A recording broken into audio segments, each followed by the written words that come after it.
요즘 호주를 포함한 서구권 국가들의 공항에 입국 심사대 직원들은 한국 여권이 내미는 방문자들에게 질문을 던진다고 합니다. 특히 중국인과의 전쟁을 선포한 호주에서는 한국인 행세를 하는 가짜 중국인을 적발하기 위해 무조건이 질문들을 던진다고 하는데요. 여러분도 한번 맞춰보시죠. 다음 중 한국에 있는 산이 아닌 것은? 태백산, 소백산, 한라산, 장백산. 박찬호는 뭐 하는 사람인가? 조선족은 한국인인가 중국인인가? 시진핑은 독재자인가? 우리 입장에서는 너무나 쉽고 특히 마지막 질문 같은 경우는 바로 답을 할 수도 있는데요. 중국인 혹은 유사 중국인인 조선족들은 머뭇거리거나 되려 화내며 이런 말 하지 말라고 배웠다라고 소리친다고 하죠. 그래서인지 최근 해외 세관에서는 위조 한국 여권을 사용하다 신문당하는 중국인들의 모습을 심심찮게 볼 수 있다고 하는데요. 정말 한국에서 왔나요? 왜 한국인인 척하려고 하는 거죠? 한국인이 한국어를 못한다고요? 당신이 가져온 수십 보루의 에세 담배가 정말 한국산이 맞나요? 에세는 제조사가 어딘가요? 담배 인삼공사를 모른다고요? 등의 질문을 받는 모습이 실시간으로 다큐멘터리로 남겨지기도 했죠. 이렇게 한국인이라면 누구나 알고 있는 기본 상식을 호주 공항에서는 한국인인 척하는 중국인들을 잡아내기 위해 사용한다고 합니다. 요즘 유난히 한국 여권을 위조해 입국하는 중국인이 늘었고 불법 체류가 가득해서 호주에서 밀수, 짝퉁, 매춘 등 문제를 일으키면서 한국인 행세를 하는 사람들이 많아져 생긴 절차라고 하는데요. 한국 위조 여권을 사용하는 중국인들은 동남아시아와 중국에서 불법 거래되는 한국 여권을 구입해 사진만 넣어 사용하는 경우가 많다고 하죠. 단돈 200불이면 진짜 같이 보이는 한국 여권을 만들어준다는 시세까지 알려져 있을 정도로 수요가 엄청나다고 하는데요. 같은 동양인이기 때문에 유럽인들의 눈을 속이기 쉬울 것이라는 점을 이용했다고 하죠. 일단 한국 여권을 이용하면 입국 절차도 간소한 데다 현지 취업도 훨씬 쉽기 때문에 특히 중국인들이 한국 여권을 위조해서라도 갖고 싶어 한다고 하고요. 그런데 중국인들이 평소에는 한국에 대해 속국이라면 무시하고 흉보기 바쁘더니 외국 나가면서 왜 이렇게 한국인인 척하고 싶은가 궁금하실 겁니다. 그리고 알려진 진실은 충격 그 자체였는데요. 전 세계에서 왕따 당하는 국가라는 내용은 알고 있었지만 이 정도일지는 몰랐을 정도죠. 오늘은 중국인들이 전 세계에서 저지르고 다니는 사건 사고와 함께 사필 규정으로 전 세계, 특히 호주 공항에서 적발되고 있다는 특수한 조치들에 대한 이야기 이모저모를 전해드리려고 합니다. 잠시 저희 광화문 브리핑 채널 구독 설정도 부탁드리고요. 전 세계에서 중국인들이 일으키는 폐악질이 도를 넘으며 글로벌하게는 중국인들에 대해서는 무비자 입국을 막고 있는 것이 트렌드가 됐습니다. 미국은 원래부터 불가능했고 캐나다나 호주 등 이민이 비교적 자유롭고 중국인들이 많이 드나들던 서구권 국가에서도 국경을 닫았다고 하는데요. 한국에서만큼은 정반대의 정책을 펴고 있어 화제입니다. 상호 호혜의 원칙이라는 이름 아래 한국 국경을 중국인에게 묻지도 따지지도 않고 열어주겠다는 건데요. 벌써부터 효과가 났습니다. 관광객 수치 자체는 늘었을지 모릅니다. 하지만 당장 핸드폰 어플 다운로드를 받기 위해 무료 앱 순위를 검색하면 한국 땅에 있음에도 수익권을 읽기도 어려운 중국어 어플이 가득한 걸 볼 수 있거든요. 정말 통탄할 일이죠. 그런데 이게 비단 우리나라만의 문제는 아니라고 합니다. 이처럼 전 세계적으로 중국인을 배척하는 분위기가 조성되고 중국인 신분으로 해외에 나가는 게 어려워지자 이들은 꼼수를 써서 한국 여권과 신분증을 위조해 다니기 시작한 겁니다. 그래서 최근 주말에 상하이로 놀러가는 MZ세대 한국인들의 여권을 훔치는 일까지 폭증했다고 하는데요. 정책이라는 게 이처럼 풍선 효과로 어디로 튈지 모른다는 게 무서운 일인가 싶습니다. 그래서인지 앞서 말씀드린 것처럼 중국인들은 전 세계적으로 환영받고 신분이 보장되는 한국인 행세를 하기 위해 갖은 꾀를 짜내는 데 인생을 바치고 있습니다. 그리고 어쩌다 느슨한 곳을 통과해 그 나라에 들어가기만 하면 각종 범죄로 얼룩진 생활을 한다고 하는데요. 이는 중국인의 민족성과 연관이 된다고 합니다. 중국인들은 남의 것을 뺏고 자신의 부를 채우는 것이 미덕이라는 믿음이 있다고 합니다. 자신과 가족을 먹여 살리기 위해 남에게 피해를 주는 것에 대해 어떤 죄책감도 없고 오히려 이를 권장하고 이해하는 분위기가 팽배하다고 하는데요. 그래서인지 이들이 저지르는 일을 살펴봐도 쇼킹함 그 자체입니다. 앞서 도입부에 소개해드린 것처럼 담배 인삼공사의 대표작 에세를 짝퉁 담배로 만들어 호주에서 수백 보루씩 팔던 일당이 잡힌 일화는 아주 유명한 일이죠. 한국인 행세를 하며 군사시설을 몰래 찍어 공안에 넘기는 일도 자행한다고 하는데요.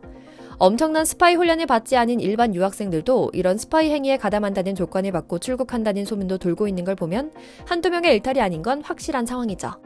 실제로 중국 사람들이 전 세계에서 저지르는 사건 사고가 어찌나 많은지 많은 국가들은 이미 중국인들을 수없이 입국 거부하고 추방하는 일이 더 잦아지고 있다고 하는데요. 나라의 복지제도 허점을 이용해 곳간을 쏙쏙 빼먹질 않나 남의 나라 곳곳에 비밀 경찰서를 짓고 불법적인 수사와 첩보 활동, 정치범 중국 송환 등 상상 초월의 사건을 벌이고 있기도 하죠. 한국에서 가장 현실적이면서도 눈에 띄는 문제 중 하나는 나라 곳간을 파먹는 중국 사람들의 행태입니다. 구직 의욕을 높이고 생활 안정을 돕기 위해 있는 실업급여. 그런데 지난해 외국인 실업급여 수급자 가운데 조선족 근로자가 가장 많은 비중을 차지하고 있다는 사실 알고 계셨나요? 고용노동부는 지난해 실업급여를 받은 외국인 총 12,107명 중 무려 6,938명이 조선족이라는 충격적인 사실을 발표했는데요. 물론 실업급여는 자신들이 내는 고용보험으로 수급 자격이 생깁니다. 그러나 문제는 조선족과 중국, 베트남 사람 대부분이 고용보험을 내는 납부자에 비해 돈 많다가는 수급자가 훨씬 높은 수준이라는 점입니다. 수급액 역시 한국인과 큰 차이가 없습니다. 한 사람이 무려 630만 원가량을 받아가고 있죠. 이들에게 지급한 금액이 최근 6년간 3배 가까이 능가한 수준이었고요. 뿐만 아닙니다. 불법 비밀 경찰서 본거지가 들켜 사회적인 이슈가 되기도 했죠. 그런데 전 세계적으로는 이보다 훨씬 심각한 문제도 일어나고 있습니다. 최근 중국 전담 일진으로 유명할 정도로 중국인들과 중국의 만행을 콕 집어 전 세계에 고발하는 호주 방송국 ABC 기자는 최근 한 뉴스 보도에서 이런 일화를 쭉 소개하다가 돌연 심각한 표정으로 말합니다. 이런 이유로 최근 서양 국가들에서는 더 이상 중국인을 환영하지 않을 뿐만 아니라 아시아인에게 중국인이냐 라고 묻는 것이 예의가 아니라는 것을 학습해가는 것 같다라고요. 실제로 한국의 위상은 최근 서양 선진국에서 수십 년간 이어져 온 모습까지 한 큐에 싹 바꿔놓고 있습니다.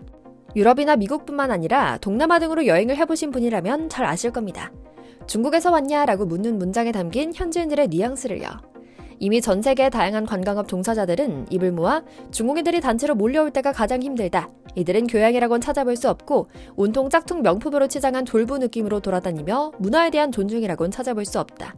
숫자가 많고 허세스럽게 돈을 뿌려대기에 수입원으로는 매력적이지만 가능한 중국인 단체는 안 받으려 한다라고요.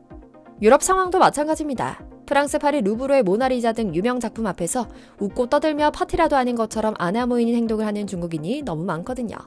현지인들이 빤히 쳐다보며 알게 모르게 눈총을 주지만 중국인들은 전혀 의식하지 않는 모습이었죠. 즉 여행지에서 현지인들이 중국인이냐고 묻는 질문은 호의가 단 1%도 담겨있지 않는 질문인 것입니다. 그러나 한국은 달랐습니다. 우선 공항 입국 심사장부터 한국 여권과 태극기는 하이패스를 뜻하고요. 수많은 사람들이 한국 대중문화와 식문화를 사랑하고 한국어 구사자도 늘어나고 있죠. 한국에서 왔다고 하면 남한이냐 북한이냐를 묻는 외국인부터 한국이 대체 어디 있는 거냐 반문하는 사람들까지 질비했던 과거와 너무 달라진 모습이죠. 이 모든 게 한국인들이 여러 분야에서 부지런히 성과를 내며 국격을 높였기에 가능한 일이 아닌가 싶은데요. 특히 여행지에서 매너 있게 행동하려 애쓰는 한국인들의 영향도 있습니다. 우리는 해외에 나가면 내가 대한민국의 얼굴이다 라는 생각으로 예의 바르게 행동하려 애쓰는데요. 누가 시키지 않아도 질서정연하게 줄을 서고 셀프 매장에서 이용하고 난 후 자리를 깨끗이 치우는 센스까지.